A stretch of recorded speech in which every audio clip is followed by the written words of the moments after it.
बूढ़ी माँ का बेटे पर मुकदमा, जिसका फैसला जज के पास भी नहीं था। एक बूढ़ी औरत थी जिसका एक बेटा था। बेटे की शादी हो चुकी थी। बहू आई। बहू को सास का घर में रहना रास नहीं आ रहा था। बेटा भी कोई मतलब नहीं रखता था। तब माँ ने अदालत का दरवाज़ा खटखटाया। आज अदालत में बहुत ज़्यादा भीड़ थी। लोग कानाफूसी कर रहे थे। सबकी जुबान पर एक ही सवाल था कि आखिर शहर के नामी व्यापारी नितेश की माताजी ने उन पर मुकदमा क्यों किया है। ऐसी क्या वजह हो गई। सब कुछ होते हुए भी, हर सुख सुविधा होते हुए भी क्यों एक माँ को अपने बेटे पर मुकदमा करने की ज़रूरत पड़ी। ज़रूर नितेश माँ को सताते होंगे, वरना एक माँ अपने बेटे के खिलाफ मुकदमा क्यों करती। जैसे जैसे समय बीतता जा रहा था, भीड़ बढ़ती जा रही थी और तभी जज साहब आए और ऑर्डर ऑर्डर की आवाज़ गूंजने लगी। आवाज़ के गूंजते सब शांत हो गए। केस की बहस शुरू हुई। दोनों पक्षों के वकीलों ने अपना अपना पक्ष रखा और नितेश की माताजी मालती देवी को कटघरे में हाजिर होने का हुक्म दिया। एक सभ्य सी औरत अपनी कुर्सी से उठकर कटघरे की तरफ बढ़ने लगी। यही कोई 60-70 साल की महिला थी। वह सफ़ेद साड़ी पहने हुए थी, रंग गोरा, जिस पर बुढ़ापे के साथ साथ लाचारी के निशान भी थे। तो माता जी, क्या वजह है जो आपने अपने बेटे पर यह मुकदमा किया है? जज ने महिला को देखकर सवाल किया। साहब, मैंने अपनी पति के मौत के बाद अपने बेटे की परवरिश अकेले ही की है। पति का व्यापार भी संभाला, पर अपने बेटे को जरा भी कष्ट होने नहीं दिया। लेकिन मेरे बेटे का कहना है कि वह तो मेरा फर्ज था। यह तो सब माएँ करती हैं। यह मैंने क्या खास किया? मालती देवी बोली। हाँ तो जज साहब, मैंने क्या गलत कहा? हर माँ बाप अपने बच्चों के लिए यह सब करते हैं, पर कोई भी अपने बच्चों को कोर्ट में नहीं लाता। सामने के कटघरे में खड़े नितेश बोले। माता जी, आप अपनी जगह पर ठीक हैं और आपका बेटा अपनी जगह पर। फिर आपने यह मुकदमा क्यों किया है? क्या आपका बेटा आपको घर से निकाल रहा है या आपको खाना नहीं देता?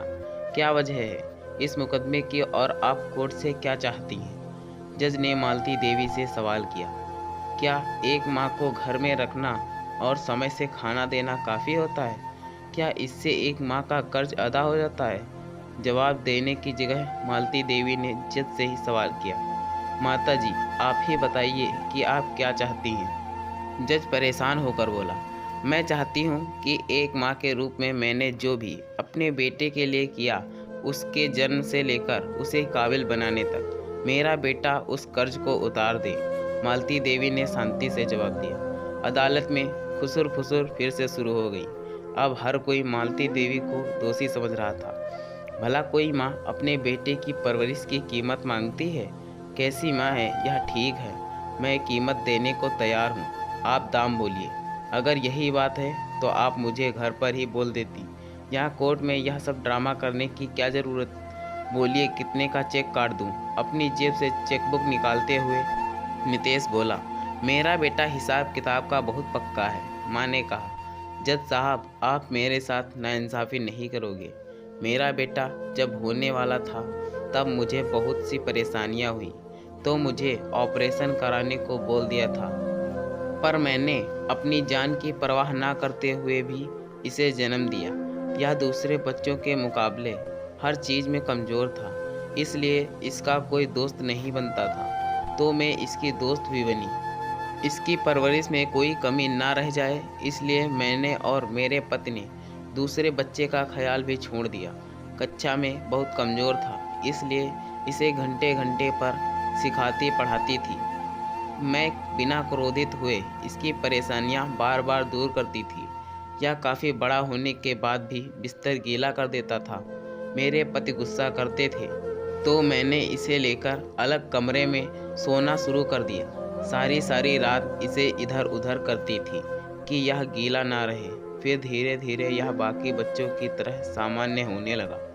पर तब तक मेरे पति की मृत्यु हो गई, उनका व्यापार डूबने लगा। तब मैंने अपने जेवर बेचकर व्यापार संभाला, साथ ही इस पर भी पूरा ध्यान रखा।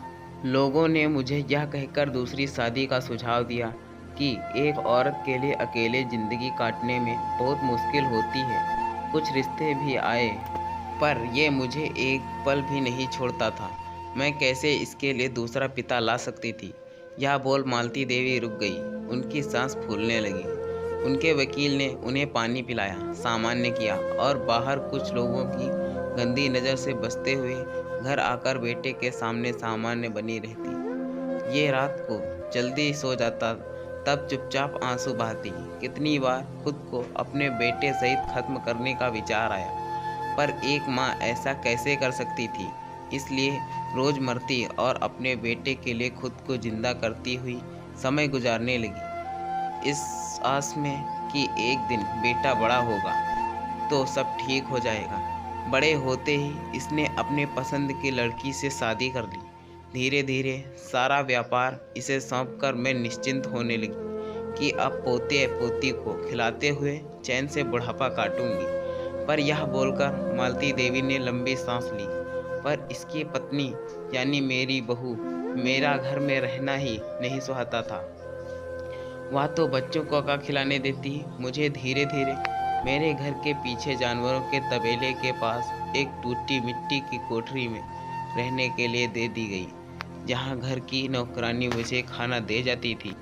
मैंने अपने बेटे से विनती करते हुए कहा कि बेटा, मुझे यहाँ नहीं, आप सबके साथ रहना है। तो इसने यही कहा, किरण बहू को तुम्हारा घर पर रहना पसंद नहीं, उसे बंदिश लगती है। वह नहीं चाहती कि तुम उसकी सहेलियों या रिश्तेदारों के सामने आओ, इसलिए तुम यहीं रहो। मैं भी तैयार हो गई, पर मैंने इसे कहा कि कम से कम तू ही मेरे पास कुछ पल के लिए आ जाया कर। तो जज साहब, इसने पता है क्या कहा कि मैं तुम्हें पालूं या तुम्हारे पास आकर बैठूं? जज साहब जरा सोचिए, यह सुनकर एक माँ पर क्या बीती होगी। मैंने इसकी हर ज़रूरत को पूरा करने के साथ साथ इसे भी पूरा वक्त दिया, और अब यह मुझे ऐसा कहता है। यह बोल मालती देवी रोने लगी। माता जी, आपके बेटे ने जो किया आपके साथ वह गलत है, पर इसके लिए शायद कानून में कोई सज़ा नहीं है। मुझे सज़ा दिलाने भी नहीं बेटा। जिस बेटे को सारी दुनिया के ताने सुनकर बड़ा किया हो, उसे मैं कैसे सज़ा दिला सकती हूँ? मालती देवी बोली, फिर आपको क्या चाहिए? अपने बेटे से क्या कीमत है आपके कर्ज की? जज ने पूछा। मालती देवी ने कहा, मुझे अपने बेटे से एक कप चाय चाहिए। जज साहब बहुत असमंजस में था। जज के साथ साथ नितेश और अदालत में मौजूद सभी लोगों की आंखें आश्चर्य से भर आईं। सबकी जुबान पर एक ही बात थी, यह कैसा मुकदमा है जिसमें एक माँ ने अपने बेटे से एक कप चाय मांगी? हाँ साहब, मैं चाहती हूँ रोज़ सुबह मेरा बेटा खुद मुझे चाय देकर जाए, काम वाली नहीं। मालती देवी नम आँखों से बोली। पर इसमें आपका क्या हासिल होगा? आश्चर्य से बोले जज साहब। एक माँ कैसे बताए उसे उस एक कप चाय से कितना सुकून मिलेगा जो उसका बेटा उसे आकर पिलाएगा। इसी बहाने कम से कम मैं रोज अपने बेटे को तो देख पाऊंगी, वरना तो महीने यह मेरे पास नहीं आता। उस एक कप चाय के बदले मैं अपने बेटे के सिर पर हाथ रख उसे आशीर्वाद तो दे पाऊंगी। इसी बहाने उसे छूकर भी देख लूँगी। उसे कप के बहाने कम से कम मेरा बेटा यह तो देख लेगा कि मैं जिंदा भी हूँ या मर गई। मालती देवी ने नम आँखों से कहा। मालती देवी की बात सुनकर अदालत में हर एक की आंखें नम हो गई, क्योंकि कहीं ना कहीं सब जिंदगी की भागदौड़ में अपने बूढ़े माँ बाप को सबसे ज़्यादा नज़रअंदाज करते हैं। सभी अपनी अपनी आंखें पोंछने लगे। उन सभी में जज साहब भी थे। तभी वहाँ एक आवाज़ हिचकियाँ लेकर रोने की गूंजी। सबके सब उस दिशा में देखने लगे। वहाँ नितेश कटघरे में बैठे जोर जोर से रो रहे थे। मालती देवी एकदम से अपने कटघरे से निकलकर बेटे के पास पहुंची और उसका सिर सहलाते हुए बोली, ज़्यादा कीमत मांग ली मैंने अपने बेटे से, जिसे वह देने में असमर्थ है। नहीं माँ, मुझे माफ़ कर दो। इस कर्ज को चुकाने की मेरी औकात नहीं। मेरी क्या, किसी बेटे की औकात नहीं। पर तू मुझसे बदले में बहुत कम चाह रही है।